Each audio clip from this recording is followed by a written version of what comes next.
திருச்சி விமான நிலையத்தில் இரண்டாவது புதிய முனையத்தை பிரதமர் நரேந்திர மோடி திறந்து வைத்து பார்வையிட்டு வருகிறார். முழுமையான விவரங்களை செய்தியாளர் பக்ருதீனிடம் கேட்டு பெறலாம். பக்ருதீன், இது குறித்தான விவரங்களை பதிவு பண்ணுங்க.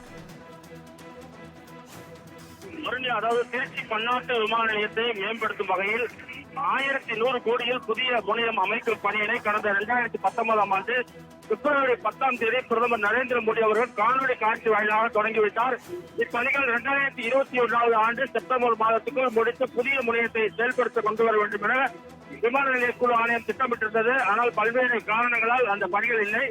அடுத்தடுத்து 2-3 முறை இந்த சிறப்பு விழா ஏற்பாடுகள் செய்யப்பட்ட நிலையில் தற்போது புதிய முனையத்தை நரேந்திர மோடி அவர்கள், நாட்டின் பிரதமர் நரேந்திர மோடி அவர்கள் தற்போது நாட்டுக்கு அர்ப்பணிக்கும் திட்டமானது தற்போது இங்கு வருகை தந்திருக்கிறார். திருச்சி விமான நிலையம் புதிய சிறப்பு விழாவிற்கு முன்பு அமைக்கப்பட்டுள்ள விழா மேடையில் தற்போது இருக்கிறார்கள். இது குறிப்பாக விமான போக்குவரத்து, ரயில், சாலை, கப்பல், உயர்கல்வி, எண்ணெய் மற்றும் எரிவாயு துறைகள் தொடர்பான 20,140 கோடிக்கு அதிக மதிப்புள்ள பல வளர்ச்சி திட்டங்களை நாட்டு அர்ப்பணித்து புதிய திட்டங்களுக்கு அடிக்கல் நாட்டி வைக்கிறார். இந்த நிகழ்ச்சிக்காக தற்போது விழா மேடையில் நாட்டின் பிரதமர் நரேந்திர மோடி அவர்கள் இருக்கிறார்கள். உடன் தமிழக முதலமைச்சர் மு க ஸ்டாலின் அவர் இருக்கிறார்கள். தமிழக ஆளுநர், அதே போன்று அமைச்சர் பெருமக்கள் உள்ளிட்டோர் இருக்கிறார்கள். தொடர்ந்து இந்த நிகழ்ச்சியில் தற்போது பல்வேறு திட்டங்களை தற்போது துவக்கி வைக்கிறார்கள்.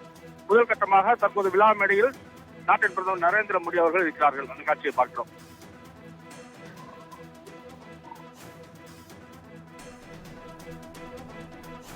பக்ருதீன், விவரங்களுக்கு நன்றி.